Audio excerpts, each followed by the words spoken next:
September 1939. The German foe begins its ruthless march of conquest and sets the stage for World War II. Poland's 34 million inhabitants, crushed, scattered, and enslaved.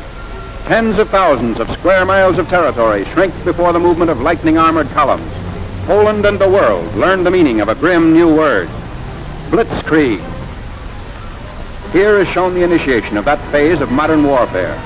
These pictures of the preparation for attack and later the actual combat were all made by German frontline cameramen. Therefore, they stress Nazi superiority. Success is unimpeded as Hitler's divisions move against outnumbered Polish defenders. Later, on other world battlefronts, the Allies are to destroy the myth of the invincibility of the Nazi armies. But this is Hitler at the peak of his armed might, and the record of a nation overrun in just days is of military as well as historical importance.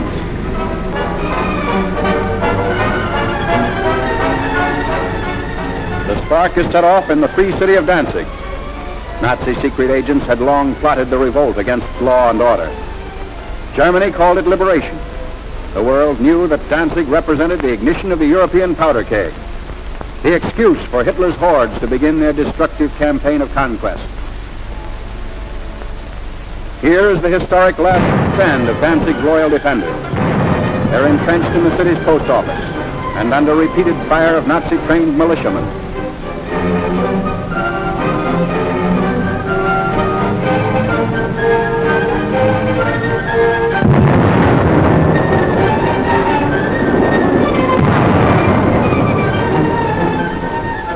Taking cover behind an advancing tank, the attackers move in.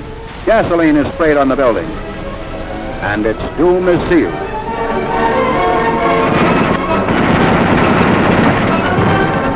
On September 1st, Danzig is incorporated into the Reich, and all Europe is aflame. World War II is a reality. Nazi regulars move up. The Germans brazenly call it counterattack with pursuit. The civilized world knows it as the unleashing of unheard-of military might.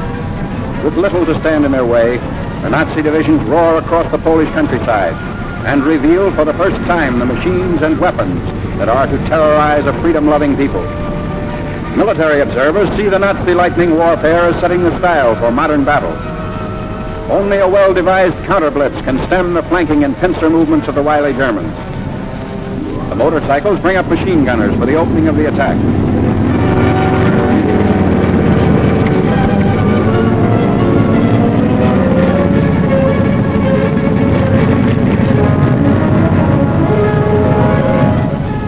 Camouflage is used to best advantage.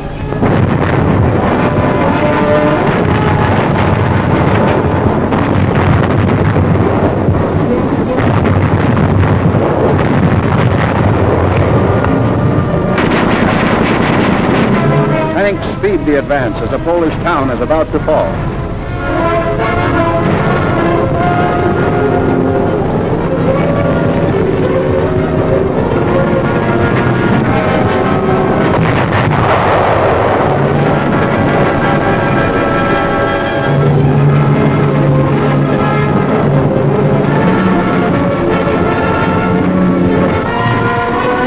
Before the day is out, the Nazis have occupied the town, which is still burning and in complete ruins.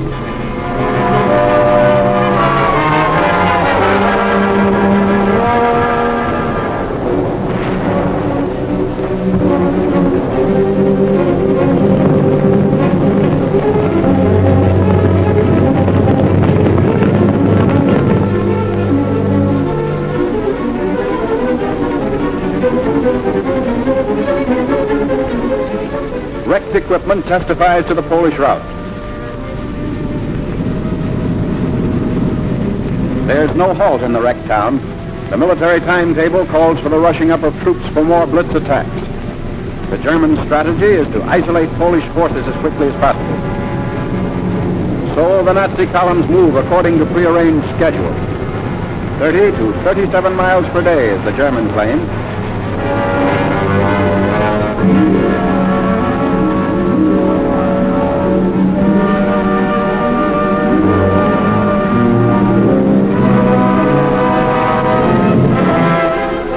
A strategic bridge across the Vistula River has been blown up by retreating Polish soldiers. But in their haste, they were unable to ensure its complete destruction. The enemy will be delayed, but temporary repair is not impossible for skilled mechanics to accomplish in fast time.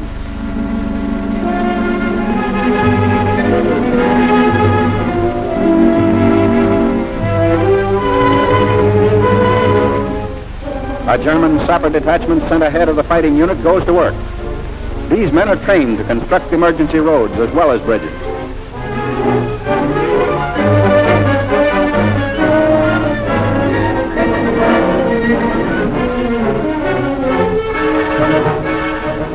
The hastily constructed span is quickly put to use by the advancing Nazis.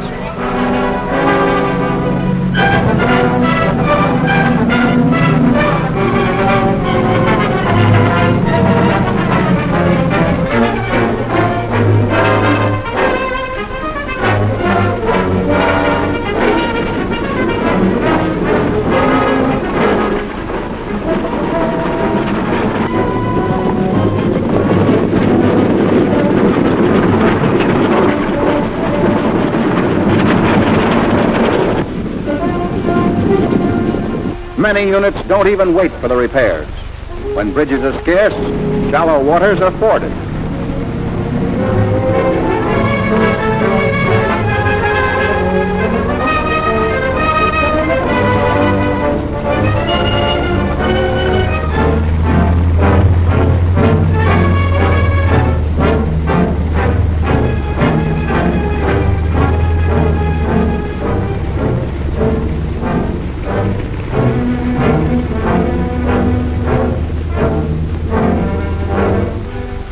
The Blitz-minded German generals even defy fatigue. Long lines of tired troops are kept moving against the Poles. The operation is based on the principle that contact once made should never be lost. Naps are snatched on the move.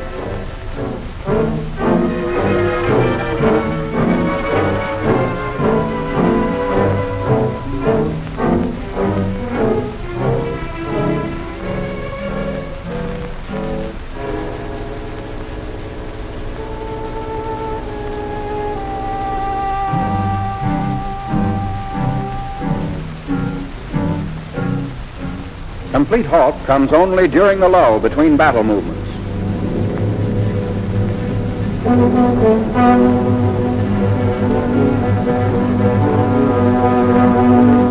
At all times, weapons are kept clean and ready for instant use. This enemy of ours has mastered every technique necessary to the maintenance of efficient fighting contingents.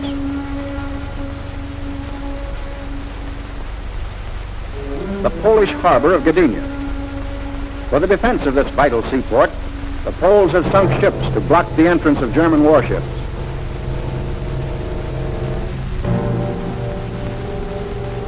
The Nazis direct their fire across the harbor. Military and naval forces are cooperating to bring about complete destruction of Polish defense installations.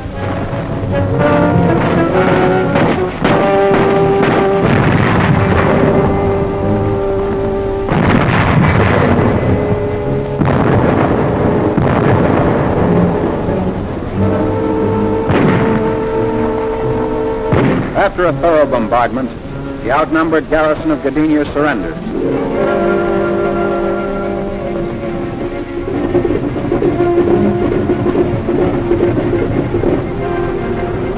The Nazi air arm plays a major role in the wanton destruction of Polish territory. The method is now a familiar one. First, reconnaissance planes go aloft to secure valuable photographic data. The aerial pictures will show the movement and position of Polish troops, and also the undefended sectors that will supply easy targets for Nazi bombs.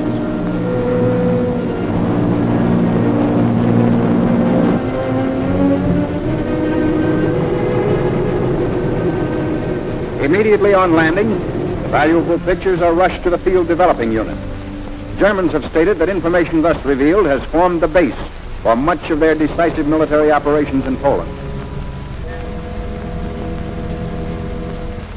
This photograph reveals a truck convoy, closely bunched at a crossroad. If proper distance and interval had been kept between vehicles, they would not be the target shown here.